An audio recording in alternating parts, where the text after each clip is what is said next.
Coucou tout le monde, bienvenue dans cette toute première vidéo. Moi c'est H et je suis là pour vous aider à vous sentir mieux dans votre corps en adoptant les bonnes habitudes. Pour cela, débutons avec la première vidéo de cette playlist Glow Up.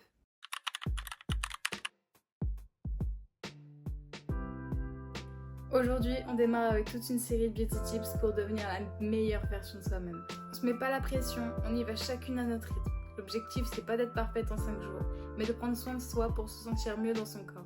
Le glow up, il faut pas l'oublier, c'est avant tout un mélange d'habitudes simples et de petites décisions positives. Vous avez la possibilité de décider de votre futur. Dans cette première partie, on va parler du visage. Le visage, c'est un peu le reflet de nos journées. Il garde des traces de la fatigue, du stress et parfois même de nos émotions. On le voit tous les matins et souvent sans même le regarder. Alors je vais te partager quelques gestes simples, rien de compliqué, juste l'essentiel pour aider ta peau à respirer et à se sentir mieux. On commence avec le tout premier réflexe, celui qu'on le connaît tous mais que l'on oublie trop souvent. Se laver le visage. C'est quelque chose qu'on vous a dit et répété, mais se laver le visage c'est vraiment le point le plus important.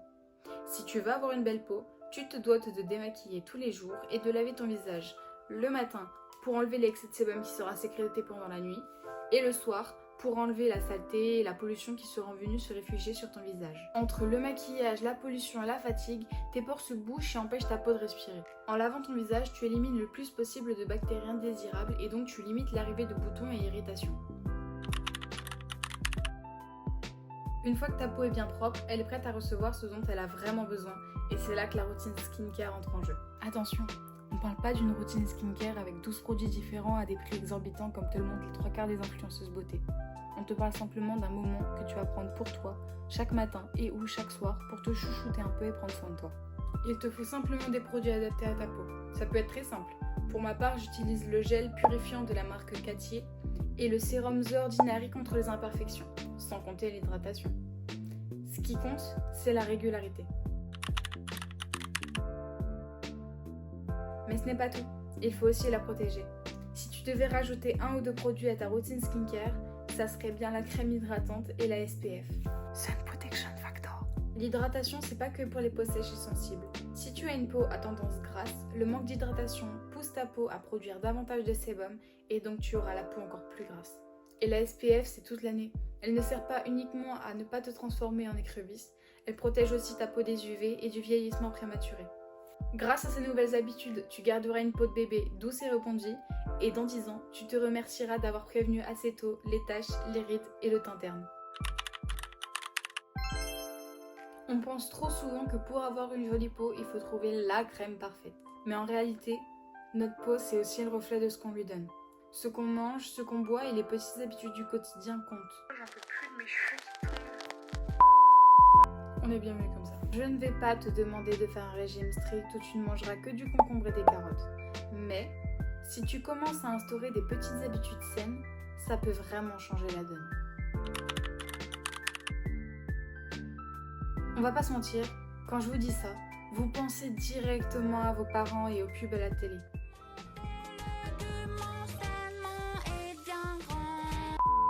Mais en vrai, c'est eux qui ont raison. Le glow up, c'est pas que les crèmes et le maquillage, c'est aussi ce qu'on a dans notre assiette. Les fruits et légumes sont pleins de vitamines et de bonnes choses pour ton corps.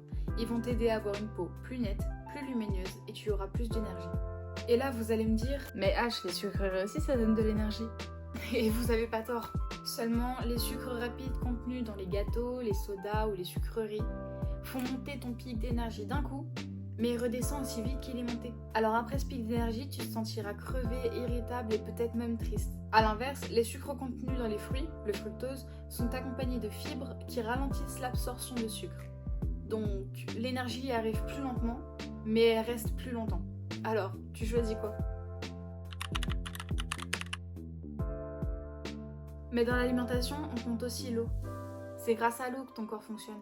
Elle t'aide à la digestion, à la circulation, à l'élimination des toxines et d'autres trucs, mais je veux pas tout dire parce qu'elle sert vraiment à beaucoup de choses. L'eau, c'est super important pour ta peau. Elle a besoin d'être hydratée de l'extérieur, mais aussi, et j'ai envie de dire surtout, de l'intérieur.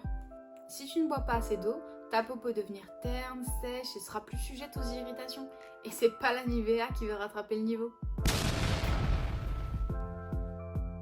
Si tu t'hydrates comme il faut, ta peau sera plus souple, plus lumineuse et se régénérera mieux. Comme je te l'ai dit aussi avant, l'eau participe à l'élimination des toxines. Les toxines peuvent participer à l'apparition de boutons, de points noirs. Alors c'est un geste simple, mais super important.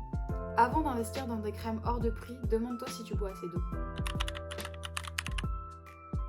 Comme tu as pu le voir, ta santé et aussi celle de ta peau dépend en grande partie de ton alimentation.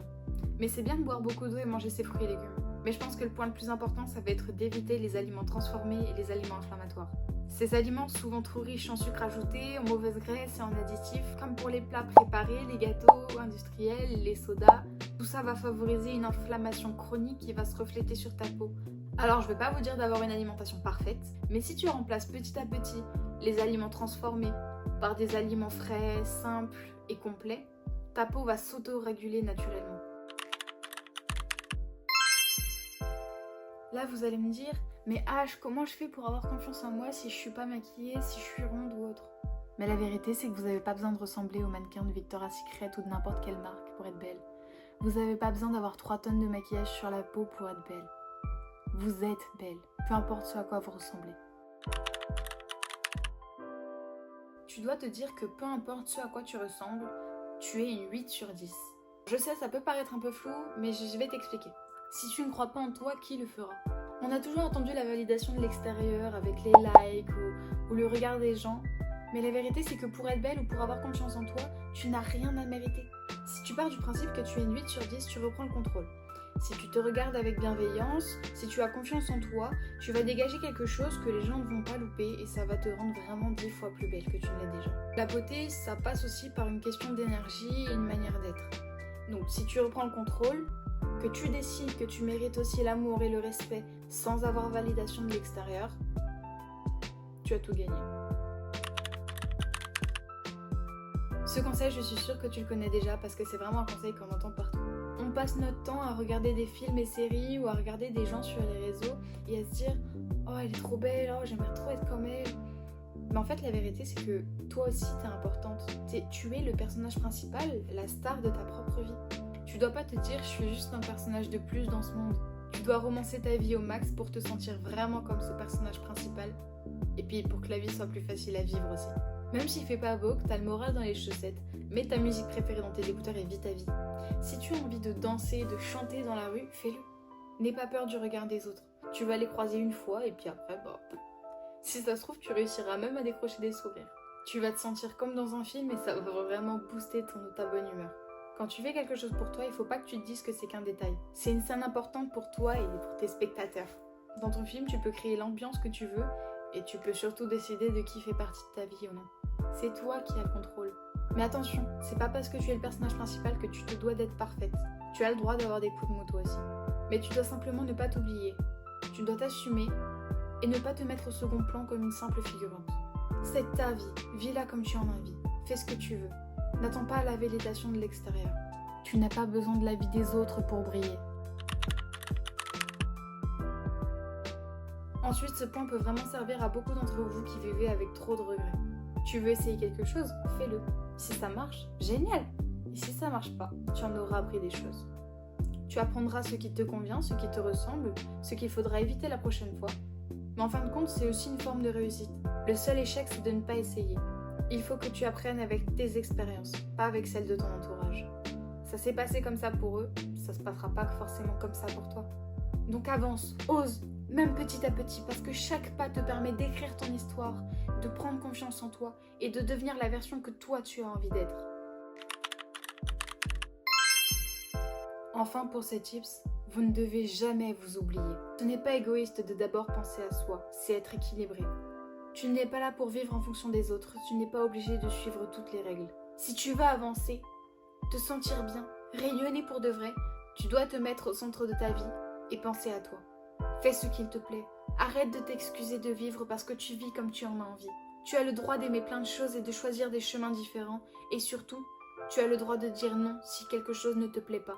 Dire non, c'est poser des limites qui protégeront ta paix. Ensuite, éloigne-toi du négatif. Les énergies lourdes, les critiques inutiles, les gens qui te tirent vers le bas, efface-les. Même les pensées négatives que tu te répètes à toi-même. Mets-les en pause. Tu n'es pas obligé de tout porter sur tes épaules. Tu as le droit de choisir un entourage qui te respecte et te soutient.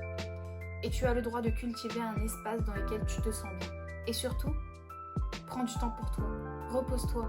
Fais quelque chose qui te plaît sans avoir besoin de te justifier. Le monde peut bien attendre 1 heure le temps que tu te reconnectes à ce qui t'anime. Parce qu'au final, plus tu t'écoutes, plus tu prends soin de toi, plus tu prends confiance. Et c'est là que tu deviens inarrêtable. Et voilà tout le monde, c'est déjà la fin de cette première vidéo. J'espère que ça vous a plu et que ça vous a donné envie de prendre soin de vous. Sans pression, mais avec bienveillance. N'hésitez pas à me donner votre avis dans les commentaires. Et si vous commencez à peine dans cette aventure, n'oubliez pas que vous n'êtes pas seul. On avance ensemble sur ce chemin difficile. Si vous voulez suivre la série et ne manquer aucune vidéo, n'hésitez pas à vous abonner et à activer la cloche. On se retrouve très vite. En attendant, prenez soin de vous. Bisous!